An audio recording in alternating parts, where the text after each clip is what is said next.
Binigyan din ni House Committee on Justice Chairperson Jervil Luistro ang kahalagahan ng mandato ng Kamara pagdating sa paghawak ng impeachment case laban sa opisyal ng pamahalaan. Aniya, ang prosesong ito ay hindi dapat na ipinagpapaliban at lubos na iniingatan ang proseso nito. Si Julian Bunag, una sa balita. Kaya natin, ito, tugunan, bigyan ng pansin. Ilang araw bago ang February 6, ang petsa kung kailan maaari nang muling maghain ng impeachment complaint laban kay Vice President Sara Duterte at posibleng pagpataw ng pasya ng Korte Suprema hinggil sa inihaing motion for reconsideration ng Kamara, muling natalakay ang usaping ito sa isang forum.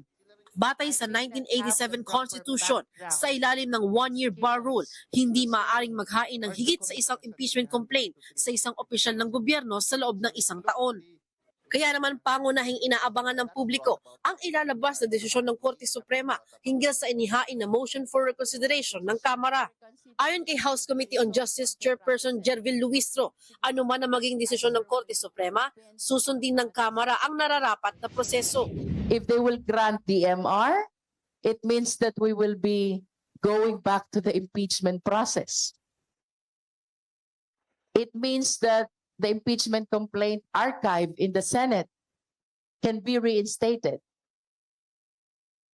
But if the decision of the Supreme Court is to deny the motion for reconsideration, it only means that the requirement of notice and hearing for the second mode of impeachment, the one filed by at least 1/3, kahit hindi kailangang tumaan sa Justice Committee, we need to follow the requirement of notice and hearing.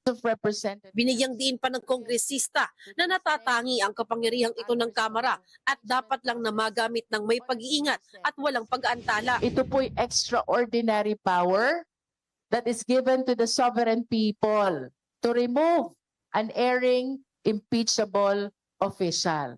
So it is indeed my appreciation that dapat ine-exercise ito without delay and with utmost caution on how the office... Inaasahan na rin ni Luistro na posibleng magkaroon muli ng impeachment complaint ngayong taon.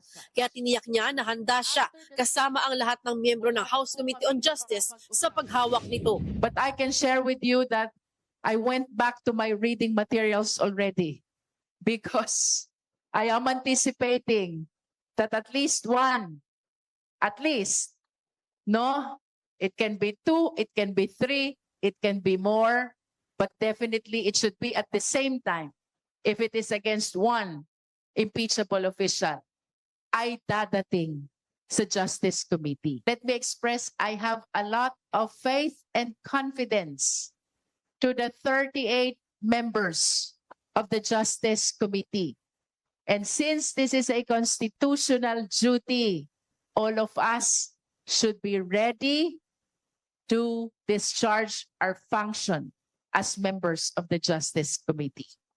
Nauuna sa mga balitang totoo at laging bago, Julian Bunag, Alauna sa Balita ng Congress TV.